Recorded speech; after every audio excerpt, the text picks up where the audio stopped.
महाराज, लाडकी बहीणची चर्चा काल कुठलंही कारण नसताना मुख्यमंत्र्यांनी या सभागृहात उपस्थित केली। आज योगायोगाने लक्षवेधी लागली। अध्यक्ष महाराज, माझा स्पेसिफिक प्रश्न अध्यक्ष महाराज आणि ज्यांनी सुरू केलेली होती ते सभागृहात आहेतच, एकनाथ शिंदे साहेब। माझा प्रश्न एवढाच आहे की आपण जेव्हा योजना जाहीर केली त्यावेळेस आपण सांगितलं एवढे काही अर्ज भरले जातील त्या सगळ्या अर्जाला आम्ही 1500 रुपये लाडक्या बहिणीला आम्ही निधी उपलब्ध करून देऊ असं आपण केलं। आम्हाला आनंद झाला, काही आम्हाला अडचण नाही। मग तुम्ही 2100 जाहीर केलं त्याचाही आनंद झाला।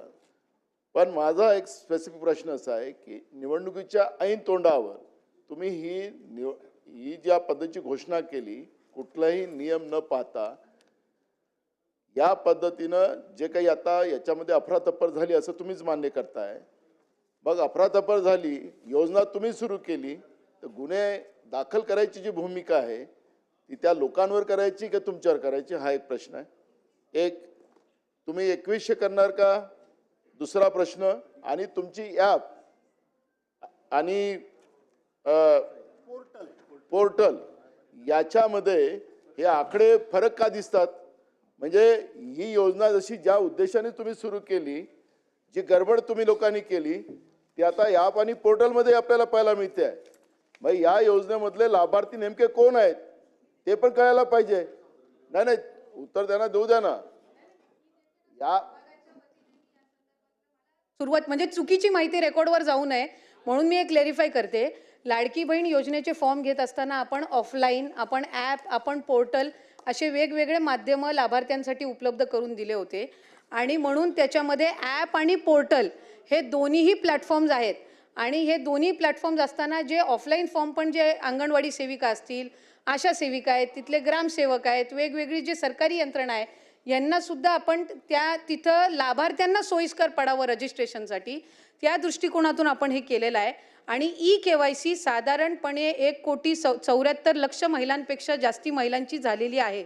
हे मी ऑन रेकॉर्ड आपल्याला इथे सांगत आहे। 31 डिसेंबरपर्यंत त्याची मुदत आहे आणि त्याच्यामुळे कुठेही या संदर्भामध्ये रजिस्ट्रेशन करत असताना वेगवेगळे प्लॅटफॉर्म्स आपण त्यांच्यासाठी रजिस्ट्रेशनसाठी उपलब्ध करून देत असताना कुठल्याही लाभार्थ्यांच्या आकडेवारीची कुठल्याही गोष्टीची इथं गडबड किंवा कुठल्याही पद्धतीचे याच्यामध्ये दुर्लक्ष झालेलं नाही। लक्षवेधी 15 मिनिटं मान्य केलं। आशा वर्कर, अंगणवाडी सेविका, ग्रामसेवक आम्ही सगळ्यांना कामाला लावलं। यांनी टार्गेट दिलं होतं अध्यक्ष महाराज त्यावेळेस एवढे फॉर्म भरलेच पाहिजे आणि त्या पद्धतीने त्यांनी फॉर्म भरलेत आणि बोगस भरले। तुम्ही टार्गेट दिलेलं होतं, आणि मग तुमचं आता टॅब आणि या दोन्ही त्याच्यात फरक जाणवत आहे।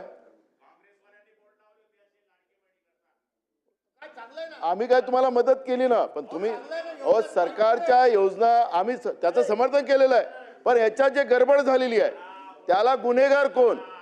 आखरी हे जनतेचे पैसे आहेत, तुम्ही मालक नाही आहात,